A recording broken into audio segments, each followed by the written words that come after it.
Welcome back, everyone, to the deep dive where we take a whole bunch of sources and try to extract like the key takeaways, you know? Yeah, kind of like a concentrated dose Yeah, of exactly. knowledge right to your ear. You can impress your friends at parties with all the That's it. insights you've gleaned. Yeah, Awesome. exactly. Okay. So that's our hope, at least. Today we're going to be looking at political ponerology, Oh yeah, which is the good one. I think this is the first time we've ever covered this particular topic. I think so. Right. I think so. Yeah. And it's written by Andrew Andrew M. Lobaczewski. Lobaczewski. Yeah, It's definitely a weighty topic, it is. but I think a really important one Yeah, for sure. to delve into. So before we get into it, I just want to sort of set the stage a little bit and say that, um, you know, this is going to be dealing with some concepts that are sensitive in nature. Yeah, for sure. And we just want to make it clear that we're not here to, judge or to Right. pathologize anyone. We're not clinicians, and we're not giving medical advice or anything. Right. This is just an exploration. This is just for some Really interesting ideas. informational and entertainment. Yeah. And I Yeah. think, regardless of your background or your interests, whether you're, maybe prepping for an important meeting or Right. trying to understand a particular field or Maybe a difficult just curious about the world. relationship you're Yeah. in. I think there's something here for everyone. I think there's a lot of really valuable insights in this book. Yeah, so let's dive in. Okay. So Lobaczewski, he kind of starts off with this this idea that I think a lot of us would agree with. Yeah. That most people at their core, they Yeah. they want to do good. Yeah, I think that's kind of Yeah. a basic assumption that, Yeah. that we tend to operate under. Most people are good. Right. Most people want to do good And they want positive outcomes and don't want to cause harm. themselves and for others. Uh-huh. And he even writes about this early on in his career. Yeah, he had this kind of optimistic view of humanity. Yeah. Yeah, but then he has this, what he calls a shattering realization through his research into psychopathy. Yeah, I mean, it's kind of interesting how, he had this very, benevolent view of human nature. Yeah. And then really delving deep into the Well, it's clinical research on just psychopathy. shattered that for him. Yeah, kind of forced him to reevaluate some of those core assumptions. Right, and it really challenged those deeply held beliefs about human nature that we were just talking about. Yeah, and I think that's one of the things that makes this book so powerful. Right. Is that it really challenges us to question those assumptions. Yeah. And look at things. Get it in a new light. The prevalence of antisocial personality, Okay. which is often referred to as, sociopathy or psychopathy. Yeah, those terms are often used interchangeably. Yeah. Although there's subtle distinctions, but for Yeah. our purposes, I think we can Right. use them interchangeably. So he presents these statistics that are really eye-opening, particularly when you compare them to the rates of major physical illnesses. Like, just to give you a sense of how prevalent this is, he points out that the estimated rate of antisocial personality in the United States is around 4%. 4%. Okay. And to put that into perspective, he compares that to the incidence of colon cancer, Okay. which we think of as a serious, medical condition, right? Yeah. The CDC is always, urging people to get screened for colon cancer. Right. But that only affects roughly 40 people per 100,000. So it's 100 times So you're talking about something like 100 times more prevalent. more prevalent Wow. than colon cancer. Okay, so that's a huge number. Yeah, and it's something that, I think a lot of people aren't aware of. They think of psychopathy as this very rare thing. Like Hollywood Like villains. the Hannibal Lecters of the Oh, world. wait, it's not just the Ted Bundys. But in reality, it's much more common. Yeah, and he really emphasizes the impact that this level of prevalence has on, society as a whole, on every single one of us. Because even if you haven't been directly, victimized by someone with this disorder, Right. you're still affected by it Yeah. in your relationships, Yeah. in your work life. It affects your finances, Yeah. your sense of security. In your sense of safety. It's like a constant drain Yeah. on It's a society. drain on resources. Right. It's a drain on, It's a drain on our well-being. yeah. Yeah. It's a drain on our trust in other people. And it's not just in what we Right. traditionally think of as, the criminal element. Right. It's not just, Employment. people who are breaking the law. Right. The contemporary view is that it's more of a Yeah, it's more of a spectrum. And you can find And you them. can find these traits, you know, You can find it. in varying degrees in all walks of life. In spouses, Okay, your family. parents, bosses, CEOs, Your coworkers. politicians even. Yeah. Yeah. And that's one of the, I think, most disturbing aspects of this. Yeah, it's like anyone could. Is that, you know, you could be interacting with someone Right. and not even realize Totally oblivious. that they have these traits Yeah. and that they're manipulating you. Yeah, so this brings up this interesting idea that, you know, the quote-unquote unsuccessful psychopaths are the ones that we label as criminal psychopaths. Right, yeah. Because they're the ones who get caught, Right. you know. They lack the, They're not as good at blending in. right, the social skills. Or they're not as intelligent. Right. Or they're just not as lucky. Or they're just not as lucky, right? And then there's this even more provocative idea from Alan Harrington, who suggests that, you know, the psychopath might represent a kind of new man Yeah. shaped by That's a pretty modern evolutionary pressures. unsettling thought. It is. to admit. It's a really unsettling thought. Yeah. Um, But it's, you know, it's something to consider.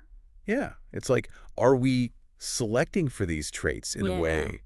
Right. Are I we inadvertently rewarding these traits? Yes. Because in a way, you know, you can see how they might be advantageous Sure. in certain contexts. in a hyper A competitive very competitive, cutthroat y- dog. world, right? Right. So that's That's a sobering thought. a sobering thought. Yeah. Okay. So we've kind of established that these factors Right. can be more common and Have a have widespread brain broader impact than we realize. than we tend to think. Yeah. Yeah. Let's get into how Lobaczewski sees these factors playing a role in these larger societal phenomena. Okay. So he really introduces this idea that individuals with psychological deficits and anomalies aren't just isolated cases. Right. Right? They can actually play a central role Yeah. I in, would actually be in major causative factors. social events. Yeah. And it's not just about a few bad apples, as you were saying, right? Right. This is something that he observed A recurring pattern in his research. with really significant consequences. Yeah. So this is where he brings in the concept of pathocracy. Okay. Yeah. So what is Yeah. pathocracy? It sounds It- pretty scary. Scary, right? Yeah. So pathocracy, as he defines it, is essentially this large-scale societal malignancy.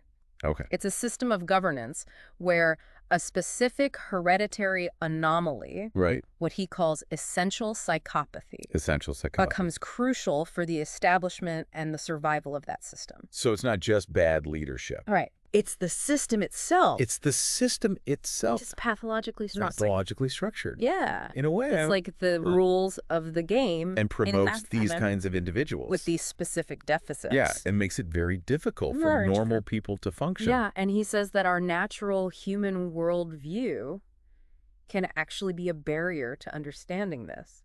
Right, because we tend to view the world through our own Right. lens. We project our own That's values insane. and reasoning onto others, Yeah. right? And We assume that other people that can be very misleading. are operating from the same Yeah. set of assumptions. When you're dealing with individuals or systems that are characterized by psychopathology. Yeah, and when you're dealing with a system that is It's like pathologically structured. trying to understand a computer program using only biology. Right, yeah, you need a different Yeah. framework. You need a different set of... You need a different language tools, almost. Right. Yeah. So that brings us to the purpose of political ponerology itself. Right, so this book is really about Which is... it's a science And the science of the nature of evil. adjusted for political purposes. Right. So it's taking these insights. But we try and take this more It's object interesting, pathology and yeah. applying them Yeah. to the political Yeah. realm Yeah, and understand to understand how how evil manifests in the political arena. these forces can operate. And he makes it clear that it wasn't just him working on this. It was a joint endeavor. Yeah, that's an important point. Yeah. You know, this wasn't just Lobaczewski Right. in isolation. There were a lot of researchers involved. This was a group of researchers Yeah. who were working together. Right. And because of the circumstances, Yeah. Under which they were working. they were working in Poland Right. under a communist It regime. was difficult to So they had to be very careful. attribute specific findings Yeah. to particular individuals. And in fact, a lot of the collaborators, Yeah. Lobaczewski didn't even know their names. Wow. you know, because they had to protect their identities. Yeah. So it was a very dangerous. So it was a very collaborative, but also clandestine effort. Yeah, absolutely. Yeah, and he even talks about this experience from his student days. You know, this process of transpersonification Yeah. and the breakdown of solidarity amongst the students. Yeah, that was a very formative experience for him. Yeah. What is that? You know, What is transpersonification? he was part of this student movement. Right. And he saw how, you know, under certain conditions, individuals can start to lose their sense of self. Yeah. And they start to kind of mirror Okay. the pathological traits that they see around them. Yeah. So it's like a kind of psychological pressure. To conform to a deviant norm. Yeah. And he saw how this process actually led to. Yeah. And it was interesting because it led to different outcomes for different people. Yeah. Some people became very zealous. Right. You know, they kind of doubled down on their beliefs. Oh, yeah, exactly. Others became more opportunistic. You know, they saw a chance to gain power or advantage. So even at that early stage, they were able to recognize like the pathological nature of this dynamic. Yeah, they saw that there was something fundamentally wrong Right. with this process. And he says that, you know, scientific curiosity becomes a loyal ally Yes. when you're confronted with something that undermines well-being and safety. It's about understanding the enemy. Yeah. You know, you have to know your enemy. Know your enemy? To defeat it. Right. And that's what he's trying to do here. Okay. Is understand this phenomenon. So our everyday way of seeing things, you know, our natural human worldview has its limitations when it comes to dealing with these larger societal issues. To understand this. So how does he explain the limitations of that natural human worldview? Well, he says that our everyday psychological, societal, moral framework, you know, it's shaped by our upbringing, our culture, our experiences. You know, it's what we're used to. Yeah. It's what makes sense to us. Right. But when you're dealing with these... It's like a comfort zone. These more extreme, aberrant phenomena... Yeah, it's not sufficient. It breaks down. It's no longer adequate to understand what's going on. Yeah, and he says that even our natural language falls short. Yeah, because language is imprecise. Yeah. You know, it's subjective. It's based on our own...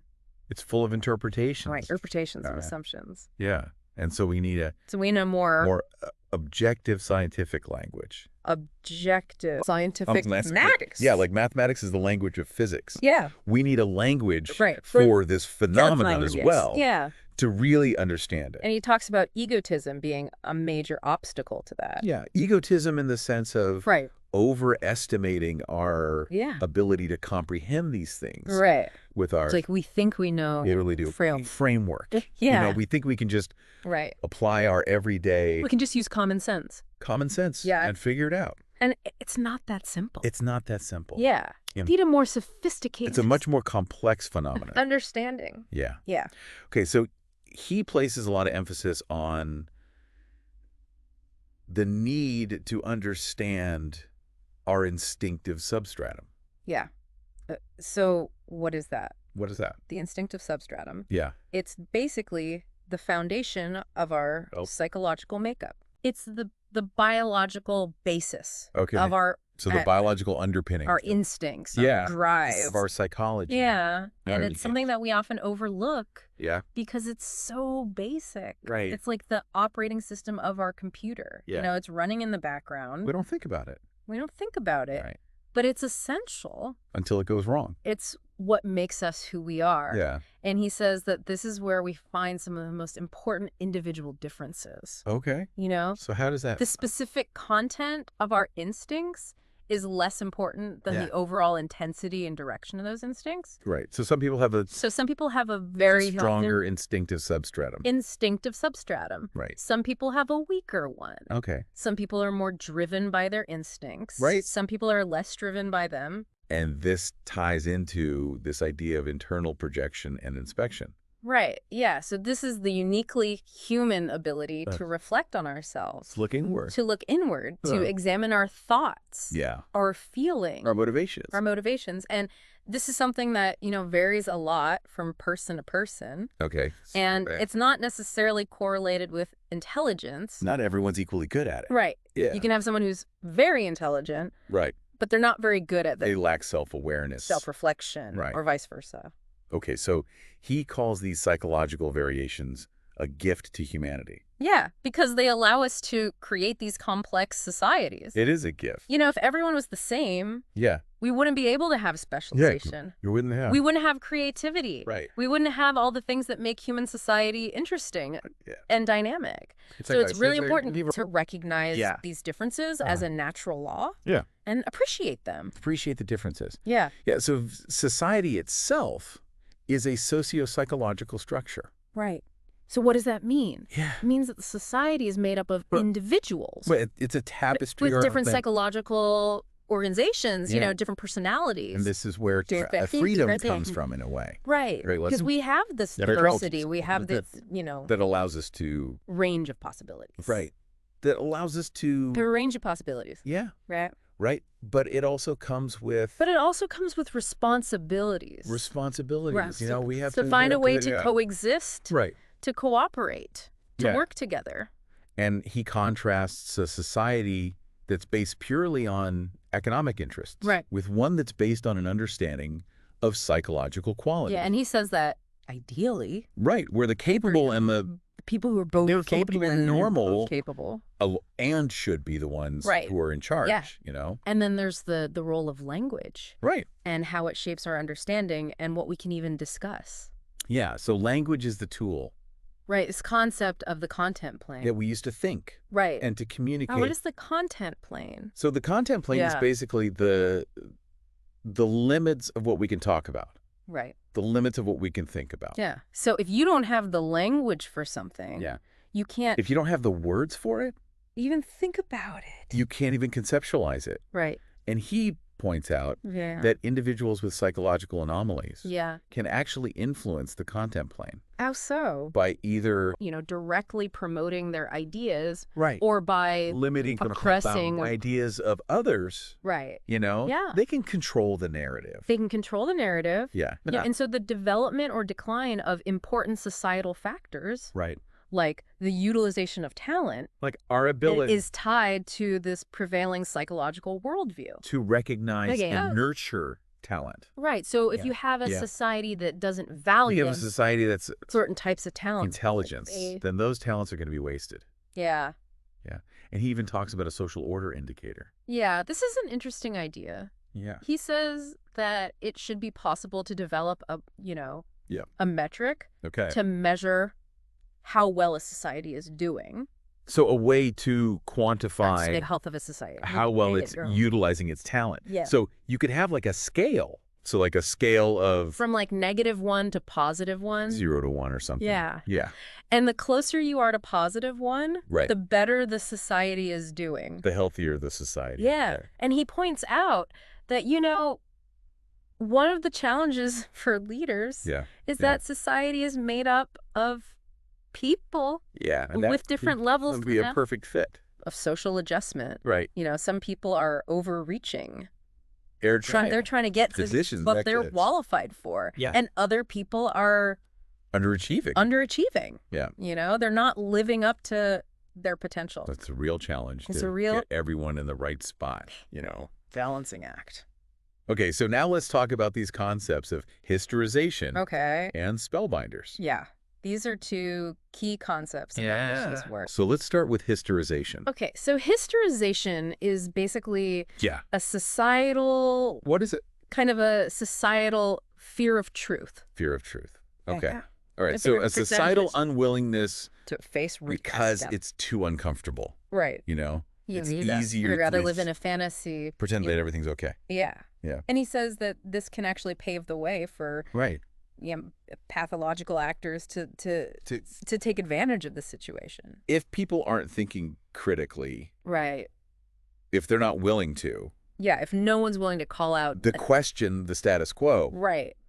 Then it's very easy for these manipulators can just run wild and take over. Yeah.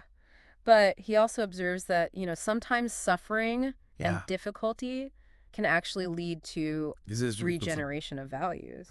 Because he says that sometimes. You know, when people are going through hard times, they start to think more deeply about things. They start to question their value. Right, and maybe even they start to look for new solutions. Yeah. You know, so it's like kind of So it's like a trial by fire. trial by fire, Yeah. right?